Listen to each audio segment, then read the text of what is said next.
is Saturday, which means a top 5 list reliving the magical run of the World Series, and I feel like happiness is needed for both Atlanta and Georgia, or Braves and Georgia fans, and the fact that there's a lockout. So I figured some happy memories and some happy flashbacks would be a good thing. And frankly, Brian Snitker deserves a list because he was pulling the right strings. He was playing chess when other managers were playing checkers, especially Dave Roberts. He outmanaged him to a T, and it just felt amazing to see Brian Snitker do his best managing I've seen in the biggest situations, and I loved it so much because I love Brian Snitker. He's Braves all the way, bleeds red and blue. It's not even a question. So number 5 in the best moves that he made. Number 5 was frankly simply his mindset. When he smelt blood in the water and felt like we had a good chance to win, A team was deployed, pinch hitters, aces were deployed, and that was huge. Even when we were down in games, using Matzik, Minter, things of that nature, and not chasing things that weren't there. Game 5 of the NLCS, Game 5 of the World Series. Even though Game 5 of the World Series, you could probably the only game you could question Snitker's moves there. But once it got out of hand, punting games you don't like to do in the playoffs, but it set us up better for the games going forward, and that was very, very key, and that's why that's number 5. Number 4, bases loaded in Game 4 of the NLDS against the Brewers, 2 outs. Pinch hitter Orlando Arcia announced, so the Brewers go to the bench for a righty. So Snitker pulls the card of postseason hero, volume 1, Eddie Rosario, because he crushes lefties, righties, and everything, as we saw in the postseason, but he's really good against righties, and Eddie Rosario rewarded him, and he didn't care that he burned Orlando Arcia, was willing to do that to force the Brewers' hand, so to speak, and it paid off for the game-tying single up the middle, broken bat, died a hero. So that's why that's number 4. Number 3 is pulling Ian Anderson after he'd been hit really hard in Game 2 of the NLCS against the Dodgers.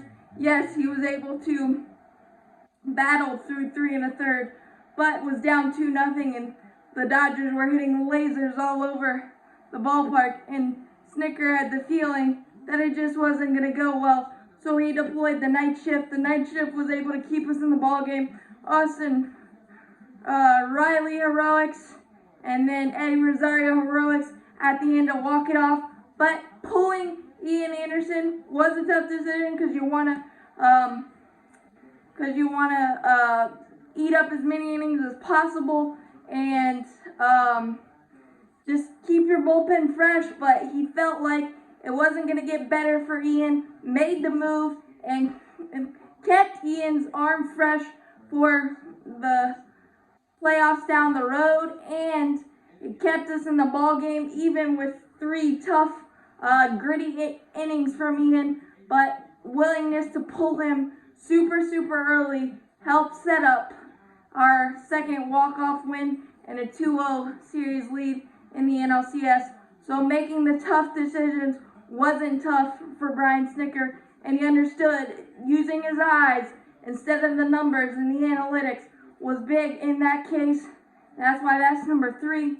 Number 2 is moving Ozzy down in the lineup for Game 6 of the World Series, moving him from 3 to 7, and he set up Jorge Soler's solar blast that still probably hasn't landed, but just the feel and understanding that Ozzy was putting too much pressure on himself, move him down in the order, help his mindset, not Tell him that he doesn't have to do too much. Be that number 3 hitter like Freddie had been, like Eddie had been, things of that nature.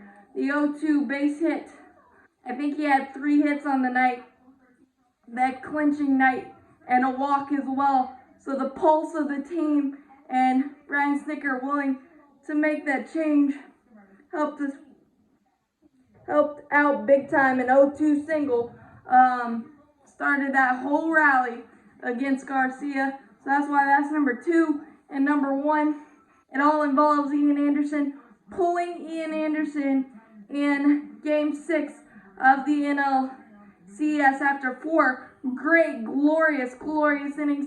Gave up 1, tied 1-1, 2 outs, no one on, but Travis d'Arnaud works back from an 0-2 count, works a walk against Walker Buehler, and then pulls Ian Anderson, and I think that surprised Dave Roberts. He had a lefty warming up in the bullpen, but he didn't go to him.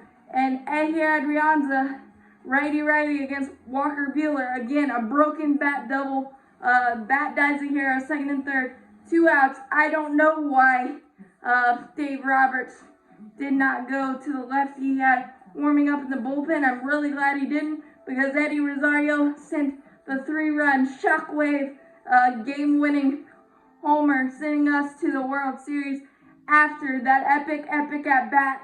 But Brian Snitker, not taking anything for granted and using the mindset that a walk is a rally in the playoffs.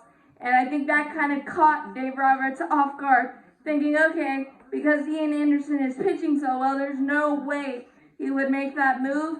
And sometimes when your manager puts faith in you, that even heightens the moment. And I think that was what happened for Edgar Adrianza, who was 1 for 9 in the playoffs, and Eddie Rosario, our hottest postseason hitter, setting that up. And again, every out in the postseason matters, and Brian Snitker cherished every single one of them. So that's my list. I would love to know yours. Put it down in the comments. Please subscribe if you haven't. I will go over the more pressing issues, roster issues, as this lockout continues to go on, continually producing baseball content as best I can. As always, go Braves. Love you, Brian Snitker. Champions forever.